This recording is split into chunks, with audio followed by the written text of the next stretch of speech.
Live from Tirana. Live from Tirana. Ju ripërshëndes nga pjesa e dytë dhe e fundit, por jo nga rëndësia Live from Tirana për ditën e sotme, 11:10 orë eksakte në këtë moment, dhe siç ju lajmëruam në krye të herës, kam kënaqësinë jo vetëm që e kam si të ftuar, se nuk dua të bëj elozhe tipike televizive, por për të bërë një bisedë të këndshme dhe kam përshtypjen që kështu do të jetë, profesioniste dhe e bukur njëkohësisht në mënyrë absolute. Është rasti kur të thuash që je bukur dhe inteligjente është tërësisht dhe 100% kompliment. Alba Alishani, mirë se vjen në Live from Tirana. Me shumë komplimente e niset i emisionin e sotëm, unë nuk jam mësuar që dalit e mia televizive të kenë prezantime kaq të ëmbla, po unë të falenderoj edhe është ndryshe që në nisje. Dhe kryesisht unë nuk i bëj thjesht nuk i bëj, zgjedh të mos i bëj, për rasti jo të veçantë të kam parë, të kam ndjekur, ndoshta jo në gjithë ciklin tënd mediatik, por së fundmi ke qenë kryefjalë, ke qenë highlights kryesor, jo vetëm televiziv, por edhe në platforma sociale, përdorur kryesisht nga të rinjt, që vlerësojnë elokuencën tënde. Domethënë në një botë ku studiot televizive janë bërë si han pa port, me hyrje të dalje të shtrregullta, ju keni bërë diferencën, por do të flasim gjëra gjatë dhe besoj që do mundohemi të jemi më limonad sot në mëngjes. Unë nuk e njoh shumë mirë politikën, e ndjek politikën dhe të mundohemi të shkojmë tek dëgjuesit që janë në trafik tani, janë të stresuar, shumë limonad dhe shumë fresh. Ma jep këtë? Ronaldo, do të jetë tërësisht suksesi yt nëse do arrish të më çosh drejt limonadës. Unë e dua, ndonjëherë nuk ja dal dot ndoshta, po sot po e lë ta servosh ti këtë mundësi për audiencën. Me kënaqësi. E para njëherë nisim kështu, si janë mëngjeset tua? Zakonisht zgjohesh herët, nxiton, zgjohesh shumë slow motion, ke këto ritualet e tua? Unë jam njeri i mëngjeseve. Je njeri i mëngjeseve. Jam njeri i mëngjeseve 100%, këtë e kam vërtetuar në vite, ndoshta edhe për shkak të detyrave që unë kam pasur që nisnin herët në mëngjes, po them detyrave sepse punë dhe shkollë gjithmonë kanë nisur në orët e para të mëngjesit, njeri që respektoj orarët dhe jam shumë koncize, jam në vrap pa arsye sepse jam gjithmonë në vendin e dur, në takimin e dur para kohe, por po, eficiencën më të lartë thuajse maksimale unë e kam në mëngjes, edhe në të menduar, edhe në vepruar, ndoshta edhe në marrje vendimesh. E shijoj jashtëzakonisht shumë kafen e mëngjesit dhe i kushtoj një lloj rëndësie të pazakonshme, sepse për mua është një moment reflektimi dhe të ndënjurit me veten, për ato çfarë do të bëj gjatë ditës, detyrat që kam, objektivat më gjatë se dita ime, kështu që kafja nuk është thjesht konsumuarit e një kafe. Edhe me kafe. Jam dhe me kafe tani që të më ndihmoj në bisedën dhe dialogun me ty. Kështu që po, jam njeri i mëngjeseve, vrapoj vetëm për të qenë korrekt, jo se më duhet, sepse parashikoj minutat dhe orën mirë dhe më pëlqen që detyrat më të rëndësishme dhe ka qenë ideale edhe kur punën dhe emisionin e kisha në mëngjes, ndihesha shumë herë më mirë dhe më dukej sikur jepja maksimumet e mia në mëngjes. Ndoshta nuk është ndonjë diferencë e madhe me darkën, por e ndjej unë. Pse ka kaq shumë pak informacione në gigantin Google për ty? Shumë pak gjëra dim për ty. Okej, kjo mund të jetë edhe ndoshta profesionale, por do më duhej të punoja disa muaj për të gjej pak informacion. Domethënë, ose më saktë të shkoja më tej. Ronaldo, kjo do thotë që ke bërë kërkime për dimensionin personal, besoj para se të vi unë. Patjetër. Domethënë aspektin profesional, të njohim, të ndjekim, sepse profesionalisht besoj se mund të gjesh shumë në search-in tënd. Absolutisht. Këtë e kemi të dëshmuar edhe të thash. Je highlights në sy të publikut, por në aspektin personal po flas. E di pse? Unë mendoj që kushdo që më ka vlerësuar dhe mua më erdhi shumë mirë që ti e nise me vlerësimet, duke qenë se unë qëndroj pak e distancuar nga të lexuarit e komenteve, përshtypjet në rrjetet sociale, ndonjëherë dhe etiketimet, e kam bërë qëllimshëm këtë që mos të impaktohem nga njerëzit dhe publiku, nuk e kam shumë mirë iden të asaj që ti po më thoje, që ke qenë kryefjalë, je vlerësuar, njerëzit pëlqejnë elokuencën dhe më vjen mirë për këtë. 100% e komenteve kryesisht në atë që unë ndjek në Instagram në faqen e Top Storyt, që ka një audiencë të madhe, thonë sa mirë që e ftoni Albën, është elokuente, e artikuluar, mirë po, tani unë futem pak në Ronaldon e keq. Gjithashtu ju keni thënë në një intervistë që nëse pëlqesh 100% në atë që bën, ka një gjë që nuk shkon me ty. E keni thënë këtë. Sigurisht. Ju pëlqeni 100% aktualisht. Çfarë nuk shkon me ty? Pas ka ndonjë rrezik në këtë mes. ndoshta do të jetë kontrapedal, do më kthehet në invers në një moment caktuar. Nuk e di çfarë nuk shkon, ndoshta do ta zbulojmë gjatë rrugës. Unë nuk kam shpalosur asnjëherë anën time personale, dimensionet e jetës time private, pse do thuash ti, ka qenë e qëllimshme dhe e mirë menduar, kam qenë shumë e kujdesshëm në këtë drejtim, sepse kushdo prej atyre komenteve që ti thua të vlerësojnë maksimalisht, nuk më vlerësojnë për Albën në jetën private. Asnjëri prej tyre nuk më komplimenton për atë çfarë bëj pas kamerës. Ata nuk e din cili versioni imi është kur fiken kamerat. Më vlerësojnë për anën time profesionale. Pra njerëzit që më duan dhe duan të më shohin, duan të shohin këtë version. Asgjë nga ana ime personale nuk besoj se do të ishte e duar trokitur prej tyre.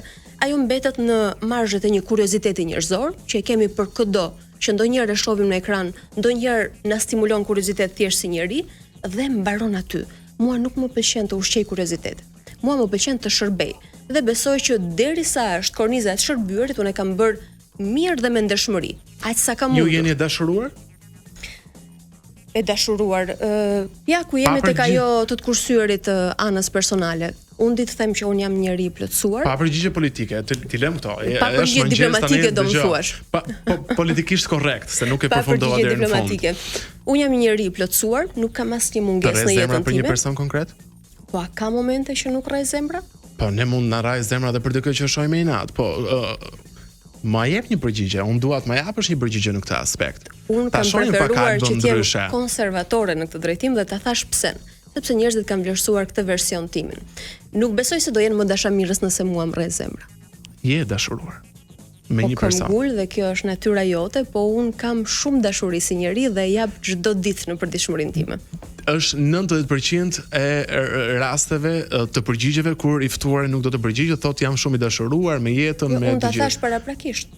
Unë jam treguar e rezervuar qëllimshëm, nuk e kam bërë pa dashje, nuk ka qenë aksident. E ndan ambientin më të rëndësishëm të njerëzit, që megjithëse shumica e neglizhojnë, por për mua është tempulli i qetësisë, shtëpinë, me një mashkull në jetën tënde?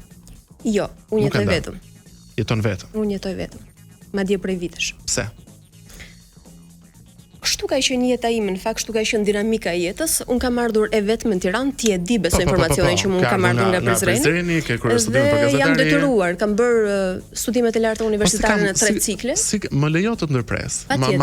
Ma lejo këtë sot në gjithë delirimin tim, me që sot jemi bërë. Me shumë kënaqësi se zakonisht kritikohem unë që ndërpres. Dhe televizion do kalojmë tek ndërprerja kur ti ja bëre 8-2 shumë burrave në një panel televiziv në Top Story për pak më vonë. Si ka mundësi një grua kaq e bukur dhe inteligjente, dhe këtë e them pa asnjë dozë ironie, jam i sinqert në këtë që them. Nuk besoj se ka vend për ironi aty. Po, jo, po ka dhe që mund përdoren dhe ironi në këtë aspekt. Një grua si ju, dhe grua nuk ka të bëjë me moshën, është term i respektueshëm, se ka që më keq kuptojnë, ku burrat shpesh herë në panele televizive politike kam vënë re që zihen edhe për t'u rënë pak në sy. Ju e keni vënë re këtë gjë? Në fakt nuk e pas kam dekoduar kështu. Unë edhe mund gaboj, publiku është ndonjëherë më i zgjuar dhe më fleksibël që ne jemi të përfshirë. Dhe ndonjëherë përfshirja të bën dhe subjektiv në atë çfarë sheh në studio. Unë kam menduar gjithmonë që me qëndrimin që unë kam, është natyrale, nuk është impostim. Njerëzit kanë një lloj stepje në këtë drejtim dhe praktikisht më kanë respektuar gjithmonë, edhe në panelet e mia, edhe në panelet ku kam qenë e ftuar. Kjo ndoshta për hir të asaj që përfaqësoj. Ka një tendencë nga burrat e bëjnë këtë, duan t'ju bien pak në sy. Ndoshta kjo është njerëzore, është biologjike? Kjo më habit se si ju mund të dashuroheni në 360 gradë, të paktën kaq sa di unë, do ishte shumë bukur të dashurohesh me jo, që nuk e ndani tempullin tuaj të qetësisë, shtëpinë me dikë tjetër të rëndësishëm. Po, nuk besoj se është e barazvlefshme të qeni ti dashuruar, të duash, të japësh respekt dhe të ndash jetën tënde në mënyrë të shëndetshme me dikë, me të ndarit fizikisht të ambienteve. Por që nuk ka një shenjë barazimi në mes. Nën rreshta ju thatë që jeni e dashuruar me dikë, por nuk jetoni me dikë. Perfekte, mrekulli, për mua më pëlqen ta elaboroj pak edhe për të testuar nëse i ftuari gënje, nëse thot sërish një të gjëra. Do më lejosh të shkëputem të gjëra dhe sikur të më pyesësh edhe 10 herë tjera. E njeh televizionin prej vitesh, kështu që do na mirë kuptosh pak për një hapësirë të shkurtër marketingu dhe rikthehemi shumë shpejt me Alba Aleshan. Mrekulli, rikthehemi sërish në transmetim të drejtë për drejtë, 11:24 është ora eksakte në këtë moment. Vazhdojmë të jemi në studio me Alba Aleshan dhe sa më shumë kalojnë minuta në këtë program Alba, më e nxehtë bëhet situata. A mund të bëhet një moderatore analiste politike ose viceversa? Detyrimisht, por them se është një proces që vjen me kohën. Sepse mendimi piqet, kjo është puna jote e përditshme. Ti e pjek për ditë atë që të tjerët të ofrojnë dhe ti fillon e mendon, sepse është një proces. Fillon e jeton me të bëhet pjesë e pandashme jote, të lexuarit të lajmit, dekodimi, marrja e burimeve, një konsult me njerëz së fushës. Kështu që detyrimisht është në pjekje sipër mendimi yt. Dhe analiza vjen natyralisht, jo në çdo rast, pa diskutim që ka raste përjashtimore, po besoj se është pjesë e procesit. Ti detyrohesh ta bësh dhe ndonjëherë edhe pa e kuptuar. Për shembull, unë jam shumë e kujdesshme kur jam në studion tim dhe kam të ftuar që mos të kem fjali interpretative ku bëj analizën time. Me çfarë fjalë të kemi emisioni? Ju do e ftoni të zonjën Duma në programin tuaj? Në fakt unë kam ftuar zonjën Duma dhe e kam pasur prej kohësh zonjën Duma në programin tim. Së fundmi. Edhe së fundmi ajo ka marrë tashmë një ftesë dhe besoj do të jetë shpejt. Mendon që do të jetë? Patjetër. Ne kemi një njohje të hershme me zonjën Duma. Erla Mihillin e ke ftuar? Edhe Erlën, me Erlën jemi gjithsesi. Mendon që edhe Erla do të vi? Patjetër. Fevziun e ke ftuar? Edhe Fevziu do të vi shumë shpejt. Do të vi dhe ai. Të gjithë kanë qenë, edhe do të rivin. Të tre personazhet që ti sapo përmendë. Kush pëlqen më shumë në prime time-in politik? Zonja Duma apo zonja Mihilli, pra Erla? Tani jam në konflikt të drejtë për drejtë interesi. Po do të më japësh shpërblyer. Të dyja zonjat, dhe me zonjën Duma dhe me zonjën Mihilli ndaj marrëdhënie jo vetëm profesionale, edhe personale, dhe njohje prej kohësh e prej vitesh. Unë po natyrë të guximshme, ti ke guxuar shumë të flasësh edhe për problemet e medias. Absolutisht. Gjë që shumë pak e bëjnë. Dhe nuk jam e kursyer as pak. Jo. Zihen të servilosën dhe të mos flasin për hallkat e gabuara në media. Kjo nuk është servilose, kjo është konflikt i pastër interesi sepse unë nuk i njoh vetëm profesionalisht zonjat. I njoh dhe nga ana njerëzore dhe janë pak subjektive. Kur në darkë në shtëpi, domethënë kur ulem në darkë në shtëpi nuk shoh asnjërin. E bukur kjo që më the. Ishte ja më kërkove sinqeritet dhe guxim. Po kush të pëlqen më shumë pra në politikë bërë në ekran? Grida apo ato janë dy zonja të respektuara që profesionalisht qëndrojnë shumë lart dhe në vite kanë arritur që ta perfeksionojnë punën që bëjnë. Ke frikë të japësh një përgjigje? Absolutisht nuk kam frikë, por ta thash jam subjektive, nuk mund të jem reale. Sepse me të dyja zonjat kam njohje shumë të hershme dhe marrëdhënie edhe njerëzore. Ka shes si konkurrente në ekran se ti mund të kesh marrëdhënie njerëzore patjetër, edhe un kam shumë miq në media, po konkurrenca s'më ngon. Unë nuk shoh konkurrencë me asnjërin prej zonjave sepse jam e ndryshme. Po jo kaq politikisht korrekte. Jo, në fakt të thash diçka tjetër që nuk është as pak politikisht korrekt. Po prapë s'po ma thuaj një përgjigje. Nuk janë në marzhin e konkurrencës time sepse jemi të ndryshme, karakterialisht si figura në ekran nuk prezantojmë të njëjtin model.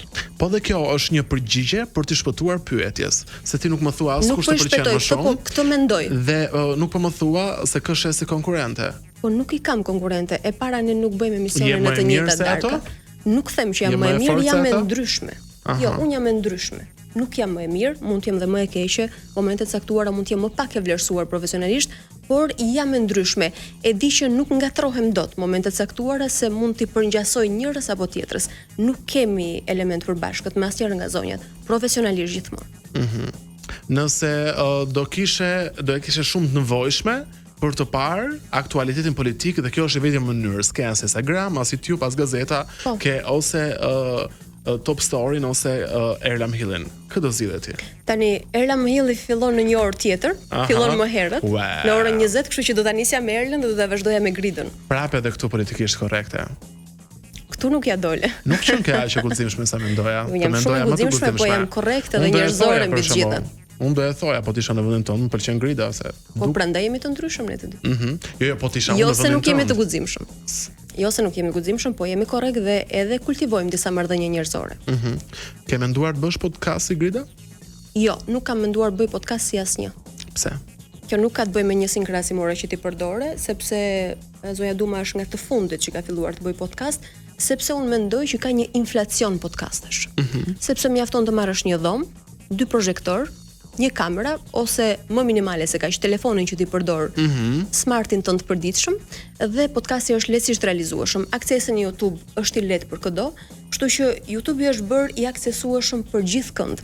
Podcasti është bërë në këto masa inflacioni sepse njerëzit mendojnë që munden dhe ja dalin, dhe unë mendoj që nuk kam pse bëjmë pjesë e këtij inflacioni. Unë kam një përshtypje që nëse do kisha zonjën Duma apo zonjën Mihilli në program, do ma jepni një përgjigje më të guximshme se jotja se kë pëlqen më shumë. Testoj. Jo, patjetër këto kur të vi rada. Sepse ato me shumë kënaqësi besoj do tulen në karrigën ku jam ulur sot. Patjetër me shumë kënaqësi, por fokusi sot jeni ju, nuk janë as Unë nuk e di pse ke marrë këto dy njësi krahasimore, por më tepër me dy zonja që unë ndaj edhe miqësi përveç profesionit. Mua më pëlqen fakti që estrogeni, sharmi femëror, së ka filluar dominon darkën. Ka filluar dominon prime time-in politik, qoftë në moderim dhe qoftë në panel. Kjo është për të komplimentuar, po besoj se e kemi merituar. Patjetër që e meritoni, siç për shembull, regjia më ndihmon, më thoni kur ta kemi gati që ta dëgjojmë me audio por ta shohim edhe në video në studio. Vendose të merje, e kemi Kjo është dalja ime e fundit. Po, ma plejo pak edhe me audio Marja, lutem. Gjithë pa i hequr asnjë presje. Po ka një logjik më bazike se kaq se kam 40 minuta që po e dëgjoj me shumë durim edhe vigjilencë, secilin prej kolegëve të këtij paneli. Mua jo se s'kam folë akoma. Por ja shoh vetëm këtë rast sepse do kesh rastin të flasësh pas me kur të kaluar më shumë se 40 minuta duke u përkthyer me Albon. Mos abuzon me durimin tim Surri. Po. Po thoya që kam dëgjuar me durim për 40 minuta. Është një teatr absurd, me çfarë të gjitha palëve. E ndërpresim, shumica e kanë parë në rrjetet sociale dhe thelbi i gjithë kësaj video është që ose më saktë ka disa momente shumë interesante për të cekur e para, u duk sikur more hakun e shqiptarëve, të cilët her pas here acarohen me zotin Surri se ndonjëherë bëhet ironik, ndonjëherë cinik, ndonjëherë i pasjellshëm me të ftuarit, dhe ti more hakun e shqiptarëve. Dy me shumë elegancë i the. Paske që me shumë mesazh brenda. Po pra, dy me shumë elegancë dhe shumë finesë i the zonjës Duma që më lat për të fundit. Dhe pavarësisht që ju nuk ishit e fundit, por e para fundit, i dhe një injorim total zotit Surri, saqë i the aty unë ty nuk të llogaris fare në këtë panel. Ky ka qenë leximi? Një nga leximet, një nga interpretimet. Pra, praktikisht se unë nuk besoj që ju jeni e pavëmendshme, saqë mos ta mbanit mend që Surri nuk ishte folur. Absolutisht. Por mendoj që bëhet qëllimisht për të treguar atij që nuk i vura re fare që ishte në panel. Dhe gjëja tjetër shumë interesante është që the ato që unë po mendoja nga shtëpia, pra teatrin absurd që u bënin panelistët, se doja ta thoja edhe vet, dhe ju gjet guximin dhe e thatë, në një panel ku dominon testosteroni, ju e thatë këtë për të treguar zërin e fuqishëm të grave, që dhe gratë ditë bëjnë analizë politike. A isha i qartë në mesazhet që ka marrë? Isha shumë i qartë, edhe leximi ishte shumë interesant, nuk ishte leximi që kisha menduar unë, dhe nuk është ky interpretimi as arsyeja pse nisa ashtu. Por gjithsesi më intereson shumë sepse sociologjia e të kuptuarit publikut është shumë e rëndësishme për atë që ne bëjmë për publikun. Unë në prime time politik që ju shoh publik jam publik e thjeshtë, se unë nuk e njoh politikën sa ju. Sociologjia e të menduarit të njeriut nga divani për mua është shumë e rëndësishme. Pse? Ronaldo, nëse nuk do të kishte publik, ne nuk do të ekzistonim dhe nuk kishim çfarë detyre të bënim. Ne jemi mediator, nuk jemi kaq të rëndësishëm sa prezantohem. Me shumë modesti, ne duhet jemi pak më me këmbë në tokë. Ne jemi thjesht një urë lidhse. Jemi ne, na shërben si instrument ekrani, në këtë rast mediat që ne zgjedhim të prezantojmë, dhe neve punojmë në kuptimin e mirëfillt të fjalës për atë publik që është në divanet e shtëpisë. Dhe mesazhi im i asaj mbrëmje, i cili ishte krejt spontan dhe i pamenduar, pasi vërtet e pash orën dhe i kisha dëgjuar për 40 minuta, nuk ishte as pak personal. Pra nuk e kisha në adres as të zotit Surri, jo se e kisha harruar se ishte aty, e dija shumë mirë që nuk ishte folur, por dhe njëre bët fundë e fare, fola për një pjesë të kolegëve që kishin folur për 40 minuta, dhe as me zonjën Duma, e cila sigurisht që po respektonte secila dhe donte ta dëgjonte mendimin e tyre deri në fund. Por 40 minuta të një absurditeti ku asnjëri s'toshte atë që dinte në të vërtet, për mua ishin shumë. Sepse është fyese për publikun që të ndjek. Ronaldo, këtë thash unë edhe atë. Sa nuk të kundërshtuan meshkujt e atij paneli kur ju e thatë? Kjo nuk është një pyetje që më përket mua. Po nuk e kam, ato unë dua të kuptoj logjikën tuaj. Në logjikën time sepse nuk kishin argument. Sepse ndoshta ishin të papërgatitur, sa jo një formë akuzeqe. Një formë akuzë sepse unë ju thash që aksidentalisht bini në këtë kurth dhe bëheni tentakule vazhdimësisë, pra pjesë që bashkohet me teatrin e politikës. Se të gjitha palët në atë studio ishin gazetar mirëfilli, komentator, analist, njerëz që janë producent dhe autor emisionesh prej vitesh, asnjëri prej tyre nuk që kalibër i ditëve të fundit, dhe din shumë mirë që ai është realisht një teatr dhe palët koordinojnë e bashkëpunojnë sa kanë mundësi. Kështu që të paktën neve na mbete kjo detyra që të ishim realist, pak më të sinqert me publikun. Unë nuk po them që gjithçka do dali puritane para syve të publikut, sepse kjo është e pamundur. Pak më shumë sinqeritet them që e meriton ai publik se ne prej tyre jetojmë. Patjetër, ndaj edhe un po insistoj sot të marr emër për jush që nuk po më jepni. Ke marrë mjaftueshëm, ndoshta më shumë se asnjë koleg i yni. Pa, është minimumi që meritoj, apo jo? Është minimumi që meritoj. Shkëputemi edhe një herë për një bisedë për një hapësirë shumë të shkurtër marketingu, dhe rikthehemi shumë shpejt në program. Rikthehemi sërish në program për të vazhduar bisedën aty ku e lam, për një moment shumë të rëndësishëm që njerëzve mund të duket normale, por unë e quaj moment patjetër të rëndësishëm kur një grua ja bën 8-2 burrave të atij panelit, por pyetja ime është për ta ulur pak nivelin e bisedës. Lejo. E ulim. Të ndodh të presësh aq gjatë 40 minuta në jetë? Se unë për shembull, nga që jam mësuar të drejtoj kryesisht emisione, nuk para pres, edhe nuk para përfshirje për panele televizive se ndonjëherë bëm dhe i pasjellshëm. Të ndodh shpesh të presësh aq gjatë? E ke fjalën për panele dhe në emisione? Për panele dhe jo vetëm. Po më ndodh shpesh, sidomos në media shqiptare të ndodh të presësh gjatë, po mua nuk më pëlqen ndërhyrja e pavend, nuk më pëlqen lufta e sajuar e studiove televizive, ai teatri për cilën po flisja, dhe nuk parapëlqej të bëhem pjesë. Do flas kur të më vi radha, edhe nëse ndodh pas 40 minutash. Por ama duke e thënë këtë në një formë revolte. Duke vënë në dukje që është e pabarabartë. Për shembull, në studion time përpiqem shumë, pavarësisht se si janë dinamikat e bisedës, se politika ditë jetë e ashpër edhe me përgjithësi. Është ndonjëherë e rrezikshme çështja e balancuarit kohës, që njerëzit mos mërziten për çështjet e sekondave. Unë nuk kam kronometër në studio, e kam kërkuar që ta kem, vetëm për këtë. Pavarësisht kujdesit me hamendje, që ti mund tregosh që foli 40 sekonda, duhet flasi 40 sekonda, sepse në gazetarinë etike dhe parimore më shumë se 1 minutë i një individi është i lodhshëm. Pra sinkroni duhet shkojë te dikush tjetër. Qartë. Kjo është jo gjithmonë e mundur. Kjo që bëhet bashkëbisedim kryesisht me ndërhyrje edhe nuk bie. Kjo është jo gjithmonë e mundur, por përpiqem mos i mërzis njerëzit, sepse është një lloj respekti për fjalën. Curi të bezdis aty tek zonja Duma? Është i lodhshëm? Mua nuk më bezdis personalisht askush. Madje as curi. Personalisht nuk arrin të më bezdisin sepse unë nuk shkoj si Alba aty. Shkoj si gazetarja që përfaqëson diçka aty. Dhe unë komunikimin e kam me publikun. Kështu që dhe një figurë e keqe e njëri prej panelistëve apo kolegëve, unë besoj se shkon te publiku. Shkon Ronaldo, ne ndonjëherë nuk jemi inteligjent mjaftueshëm. Pse do thuash? Sepse ne mendojmë që e manipulojmë publikun. Publiku ka një nuhatje nga shtëpia shumë herë më të lartë se ti që je i integruar aty në bisedë. Sepse ty të përfshin emocionet, ke përgjegjësinë e thënit mesazhit, do të thuash me se s'bën diçka që ke si ide tënde, ti mund të kesh edhe ndonjë kundërshtim personale ndërkohë aty, mund të kesh edhe disbalancime emocionale të momentit, dhe ti nuk je objektiv sa duhet. Publiku që po të shef nga divani i shtëpisë, po pi një çaj, një kafe, po konsumon diçka me familjen, është i qetë, është i ftohtë, është objektiv. Dhe unë mendoj që 80% e emocionit të studios dhe asaj çfarë ndodh brenda atmosferës shkon atje. Dhe më ka ndodhur që publiku di të ndaj shumë mirë. Dhe identifikon personazhet shumë mirë dhe për atë i vlerëson. Ishte me ty në këtë revolt, nëse mund ta quajmë. Nuk e di sepse sinqerisht unë nuk lexoj mesazhe. Shumë bëre curit, ai është i pasjellshëm. Nuk ishte personale me curin vërtet. Sepse nuk e nisa me këtë tendencë. E kisha me skenarin që niste nga politika dhe përfundonte në studio. E kisha me të gjithë një zëri. Nëse unë mendoj që shumë mirë bërë atyre burrave aty, bashkë me curit. Po. Por nuk ishte objektivi im, mund t'ja kem bërë të nënkuptuar ndërkohë që kisha qëllim diçka tjetër. Alba Alishani ka eros në televizionin që ti bën, në pyetjet që ti bën, brenda pyetjeve që ti bën, në mënyrën si ti artikulon pyetjet dhe si komunikon me kamerën? Them se jo. Pse? Them se jo, dhe kjo është barikada që unë kam ndërtuar me ndërgjegje. Dhe nuk kam dashur kur që etiketat e mia të jenë ato. Nëse ajo ka shkuar natyralisht dhe instinktivisht, unë nuk di ta them. Dhe qëllimet e mia nuk ka qenë.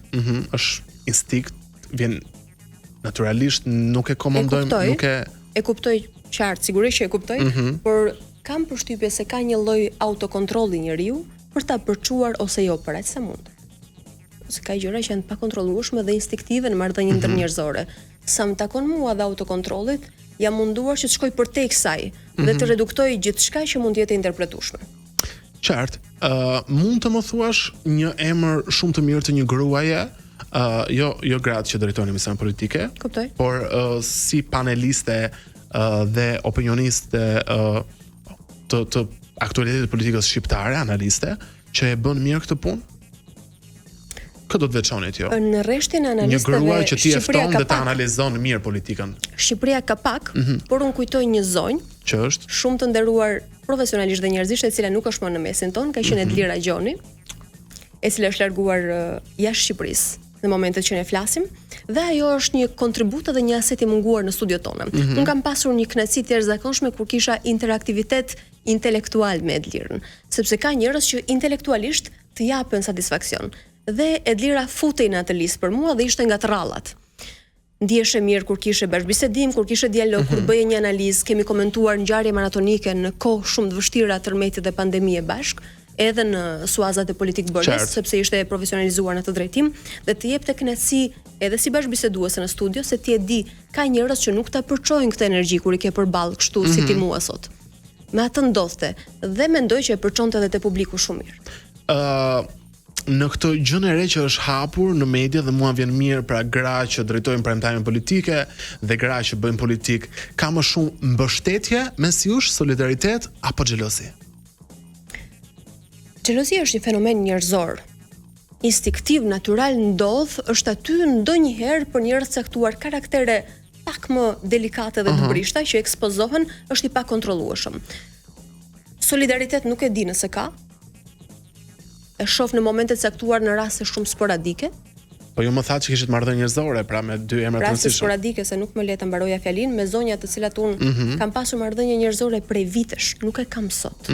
Pra të dyja zonja që ti përmendë, edhe zonjën Duma dhe zonjën Mhilli, unë i njoh prej kohësh për shkak të profesionit, por ne kemi ndërtuar edhe marrëdhënie ndërpersonale, kështu që përjashtoi këto dy emra, po përgjithsisht ka ndoshta një solidaritet munguar themror, por unë Ronaldo bëj diferencën në këtë pikë. Unë nuk mendoj që duhet i mshohet kaq shumë kuotës gjinore. Pse? Sepse unë nuk jam për merit të gjinisë aty ku jam ulur sot. Patjetër ajo është individuale. Nuk më ka avantazhuar, përkundrazi. Misionit të profesionit tënd. Nuk më ka avantazhuar të qenit femër, nëse dikush mund ta mendoj kështu. Unë jam për hir të meritokracisë, për hir të punës, mundit të viteve që nuk është mundi këtyre viteve të fundit. Është një investim më afatgjatë dhe i padukshëm. Me kë do e shijoje ti më shumë një kafe me zonjën Duma apo me zonjën Mhilli? Unë pi kafe me të dyja dhe i shijoj shumë me të dyja. Njëkohësisht? Njëkohësisht mund të jemi takuar në evente publike, po personalisht takohemi herë me njërin dhe herë me tjetrin. Cila është ajo kafe që zgjat 30 minuta dhe cila është ajo kafe që zgjat më shumë se 30 minuta? Me cilën nga zonjat? Për shkak të kondicionimit të kohës, kafet tona zgjasin pak. Nuk e ke matur kohën aty siç e matur në Top Story? Nuk e kam matur sepse në emision jam e detyruar ta mas. Ju matët kohën në Top Story, nuk e masën në kafe. Në kafe jam e lirë, nuk kam pse mas minutat. Qartë. Një kafe me zotin Surri do e pinit apo e pini? Jo, nuk e pi, nuk kemi marrëdhënie personale, nuk njihemi. Takimet tona janë vetëm në panele televizive. Unë nuk jam përjashtuese dhe as penalizuese për asnjë prej njerëzve të botës së televizionit. Po të them që me një pjesë të mirë të tyre nuk kam marrëdhënie ndërpersonale, nuk kam ndërtuar raporte njerëzore dhe jo pa qëllim. Unë mbaroj misionin dhe detyrën time në studio dhe zakonisht vazhdoj në shtëpi. Qartë, pra në rreshtë më thatë që nuk ju pëlqen Curi si natyrë për të konsumuar një kafe. Jo, sepse e ke marrë si target Curin sot, e ke lexuar gabim. Jo, thjesht mua, domethënë më ka bërë ai momenti është një moment shumë interesant televiziv. Target grupi im nuk ka qenë fare Curi. Lutem, ma vendos edhe një herë të videos është shumë interesante, por nga fillimi. Ti ke më shumë reagimin e tij se sa me përgjigjen time. Jo, unë kam edhe me z, patjetër edhe me z dhe me figurë. Ma vendosi pak që nga fillimi, lutem, më thoni ku e cila në kronologji. Kjo është një logjikë. E kemi? Apo na morëm së më duket se... Të ka bërë përshtypje fjalia që unë i them Currit mos abuzo me durimin tim. Mos abuzo me durimin tim. Në kronologji qëndron e gjitha pa i hequr asnjë presje, po ka një logjikë më bazike se kaq se kam 40 minuta që po e dëgjoj me shumë durim edhe vigjilencë, secilin prej kolegëve të këtij paneli. Mua jo se s'kam folë akoma. Mua jo thotë. Por flasësh pas rast sepse do kesh rastin të flasësh pas. Po ke vendosur më shumë minuta duke u përkthyer normalisht. Mos abuzo me durimin tim.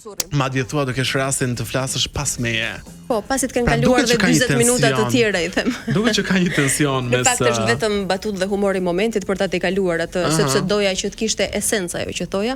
Mua nuk më pëlqen të konsumohet koha televizive me batuta që nuk i thon asgjë njerëzve në shtëpi, maksimumi do qeshin 3 sekonda. A është e vlefshme kjo? Nuk e di, për mua fakti që një gruaja bën 8 burrave në studio, për mua vlen. Po, jo, dua ta ripërsërisërish, nuk ka qenë qëllimi t'ja bëja 8-2. Ai s'ka qenë qëllimi, por ndodh për shkak të kurajos profesionale për të thënë atë që mendoj. Po ka një gjë me ju se për të rikthyer pas në atë që 99.9% e njerëzve ju pëlqejnë dhe çfarë nuk shkon, është kjo që në profesion për të thënë gjëra që lidhen me aktualitetin politik dhe vendimarrjet e këtij vendi ju e keni guximin, s'u ka munguar. Për të thënë pastaj për të dalë pak nga kjo dhe për të folur pak për tregu mediatik, nuk e keni. Dhe un kam një pyetje tjetër për ju. Të vinë 2 mesazhe në WhatsApp. Njëra të vjen nga stafi Top Story dhe njëri nga stafi zonjës Erla Mhilli. Dhe të thonë që sonte je ftuar në të njëjtën orë, nuk je në pjesën e parë të zonjës Mhilli se më the fillon më para. Je në 21 ose në 22. Do marrësh rrugën për Kashar në Top Story apo për të Erla Mhilli? Për fatin tënd të keq unë kam gati përgjigjen dhe kam krejtësisht formal. Sepse unë kam shkuar te të dyja zonjat. Zonja Mhilli për hir të miqësisë, po në rastin e zonjës Duma ne kemi një marrëdhënie kontraktuale bashk. Çfarë do thotë marrëdhënie kontraktuale për audiencën që nuk e kupton? Marrëdhënie kontraktuale do thotë që neve bashkëpunojmë, kemi një marrëdhënie paraprake. Dhe unë i përgjigjem sigurisht marrëdhënies kontraktuale para një marrëdhënie miqësore kur flasim për një mision televiziv. Pra ju zgjidhni zonjën Duma përpara zonjës Mhilli. Në këtë rast jam e detyruar të zbatoj detyrat e mia, është në rreshtin e përgjegjësive të mia të javës. Ka idhull në profesionin ton? Jo. Nuk ka pasur asnjëherë. Nuk duhet jo sot. Ti po thua nëse kam pasur apo nëse duhet të ken. A ka idhuj në këtë profesion? A duhet ndjekur idhujt në gazetari? Nuk kam mendoj, unë s'kam ndjekur kurrë idhuj, nuk kam pasur kurrë idhuj, që kur kam qenë në moshë adoleshenciale që kam menduar çfarë do studioja, kam qenë shumë e sigurt dhe e bindur për atë çfarë do të bëj, po kurrë nuk kam pëlqyer një figurë aq sa të dëshiroj të përngjasoj asnjëherë. Okej.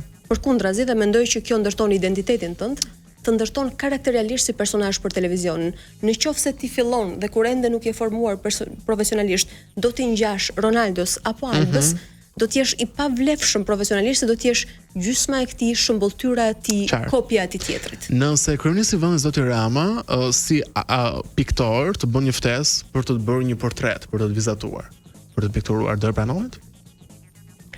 Sigurisht gjithmonë në kuadër të një vepre artistike për të mos pasur. Në këtë rast kryeministri është edhe piktor. Po pra. Por cili do qoftë piktori nuk do ta kishte pranuar ftesën, sepse nuk e shoh veten si subjekt pikturash. Si e shihni veten? Aty ku jam. Duke shërbyer në profesionin tim. Shumë figura të rëndësishme dhe intelektuale janë pikturuar. Mos e bëj. Për shembull, un kam zgjedhur të mos bëhem imazh kompanish, mos të bëj ca reklama për sponsorizime, ose të marr përsipër të bëj story për të reklamuar një dyshek apo një organ. Keni probleme me këtë që bëjnë? Nuk të pëlqejnë? Ke një lloj gjykimi? Nuk kam probleme, absolutisht, ajo është zgjedhje individuale secilit, por un nuk kam përpëlqyer ta bëj, kështu që as si subjekt portreti nuk e shoh veten cili do qoftë piktori. Pra nuk më impresionon fakti që në këtë rast ftesa mund vinte nga piktori që është një koshëm dhe kryeministër.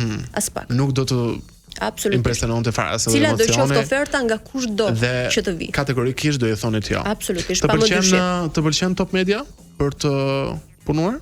Top Media e kam vlerësuar gjithmonë. Top Media e kam ndjekur që në hapat e para kur un kam qenë fëmijë dhe të bërit gazetari dhe televizion, se nuk janë e njëjta gjë gjithmonë. Ka qenë ëndrat dhe objektivat e mia, unë kam nisur shumë e vogël këtë profesion dhe e kam parë si një prej targeve të mia duke qenë se do vija në Tiranë dhe pa diskutim që për ecurin dhe historikun që ka e kam vlerësuar gjithmonë sepse mendoj që ndryshe nga disa media të tjera është institucion në kuptimin e mirëfillt të fjalës. Dhe kur them institucion, unë nuk mendoj që mjafton të marrësh një shtëpi dhomë kuzhinë dhe ta kthesh në transmetues. Nuk je institucion në çdo rast. Të jesh institucion mediatik do thotë të funksionojë një zinxhir i mirëfillt hallkash që janë shumë dhe ti e di mirë. Qartë.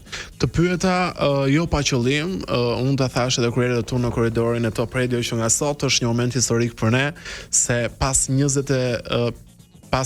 që për vitin 1998, prej datës 14 shkurt, kur Top Radio ka nisur transmetimin dhe është radio më e dëgjuar, më e madhe në vend, sot ka një tjetër moment historik. Edhe në një kohë kur radio të sulmohen që jo po nuk janë më të forta, sot bëhet edhe më e fuqishme sepse jemi në televizion, në transmetim televiziv në platformën digital në kanalin numër 10 dhe kjo është intervista e parë që transmetohet aty dhe uroj ta keni këmbën e mbar. Shpresoj shumë, unë po shihja datën për të qenë saktë që ka data 27 tetor. ditës. Kështu që po e memorizojmë të dy si një moment të mirë, shpresoj të kem ardhur me këmbë të mbar. Nuk po e vën diskutim sepse edhe biseda është e tillë. Uroj që kjo këmbë mirëseardhje nga ana ime për televizionin të jetë mbarësi edhe për ecurinë tuaj.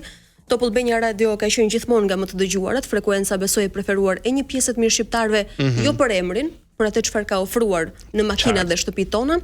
Tani që do të ketë një mundësi më tepër, besoj që do të jetë shumë fish më e vlerësueshme sepse është edhe aksesi viziv dhe njerëzit besoj e duan këtë. Unë të falenderoj shumë që ishe në program, uroj të kem dalë me ty për të bërë një bisedë të mirë, edhe të uroj shumë suksese në çdo aspekt të ndin të jetës. Faleminderit ty për ftesën, e vlerësoj. Faleminderit edhe një herë, kënaqësi. Mirë, ishim me Alba Alishanin, ju që e humbët mund ta rigjeni vetëm pas pak çastesh në kanalin tonë zyrtar në YouTube dhe në të gjitha platformat tona sociale. Kaq për sot, unë Ronaldo Sharka dhe Danko DJ ju urojmë një të hënë javë të bukur në vazhdim. Ridëgjohemi sërish nesër. Deri atëherë, bëfshit qef.